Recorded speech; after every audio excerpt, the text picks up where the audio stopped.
Bonjour à toutes et à tous. L'objectif principal de cette vidéo, c'est de vous présenter les caractéristiques d'un manager. Un manager, mon objectif, ce n'est pas d'aller dans la théorie, dans les détails, dans les auteurs qui ont traité le manager, mais je rappelle tout de même que Machiavel a déjà souligné, ça fait X temps, qu'il y a deux manières de se faire respecter. Soit se faire craindre, soit se faire aimer. Et je vous assure que se faire craindre est la plus sûre, parce que lorsque les gens le craignent, ils le respectent. Mais se faire aimer, ça nécessite beaucoup de travail sur soi-même et sur autrui. Alors, les caractéristiques de manager, je vais vous les présenter sous la forme d'une règle que je qualifie de la règle de 2 x 5. Lorsque je dis 2 x 5, ce n'est pas 10. Parce qu'il y a 5 techniques et il y a 5 comportements. Et à chaque technique, il correspond à un comportement bien déterminé.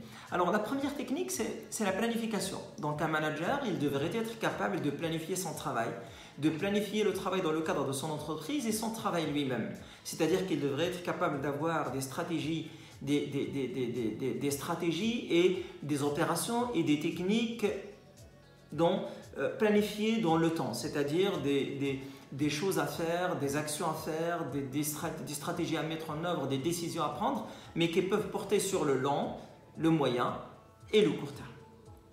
Quel est le comportement adapté à la technique de planification? C'est essentiellement le sens de leadership, qui n'est pas donné à tous.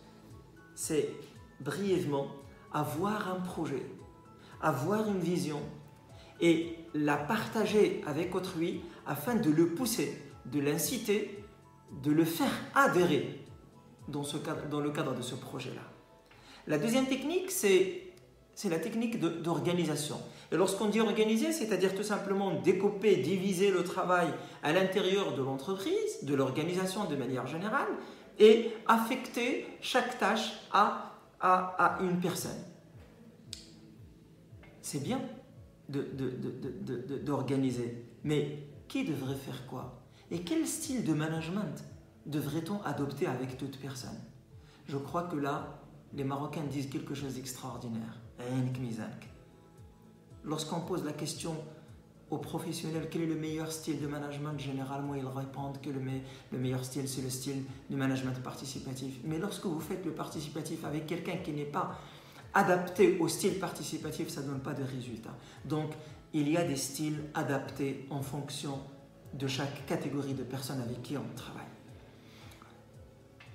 Troisième technique, c'est la responsabilisation. Et lorsqu'on dit responsabiliser les personnels, c'est leur affecter essentiellement des objectifs. Et cela suppose que l'organisation, que l'entreprise a un système objectif, c'est-à-dire une stratégie, des objectifs généraux et qui sont déclinés jusqu'à ce qu'on appelle les quotas, c'est-à-dire ce que devrait faire X pour contribuer à la réalisation de l'objectif général. Responsabiliser, c'est bien. Et le comportement adapté à la responsabilisation du personnel, c'est le sens de la communication. Et là, je vous dirais tout simplement que parler, ce n'est pas communiquer. La communication, c'est une technique extraordinaire, c'est un art. D'ailleurs, un proverbe marocain stipule que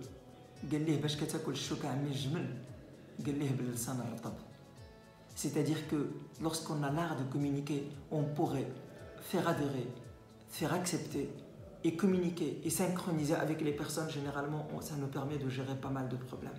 Quatrième technique, c'est mesurer. Et mesurer veut dire quoi? Veut dire tout simplement avoir la capacité d'avoir des indicateurs et élaborer des tableaux de bord. Et ça, il suffit de faire un cours de contrôle gestion, il suffit d'étudier, c'est facile à faire. Mais l'élaboration d'indicateurs ne sont pas des objectifs en soi. Ce ne sont des indicateurs qui nous permettent d'évaluer le travail des collaborateurs. Et évaluer, c'est le comportement adapté à la technique de mesure. Évaluer, ce n'est pas contrôler. Évaluer n'a pas comme objectif de sanctionner. Évaluer, c'est un outil de performance. L'évaluation est un outil de motivation et qui permet de pousser les gens à aller au-delà d'eux-mêmes. Et la dernière technique, c'est impliquer l'ensemble des personnes avec qui on travaille. Et pour les impliquer, il faudrait organiser des réunions. Reste à avoir le sens de l'organisation parce qu'il ne se fait pas d'organiser des réunions. Il y a des réunions et il y a des réunionites.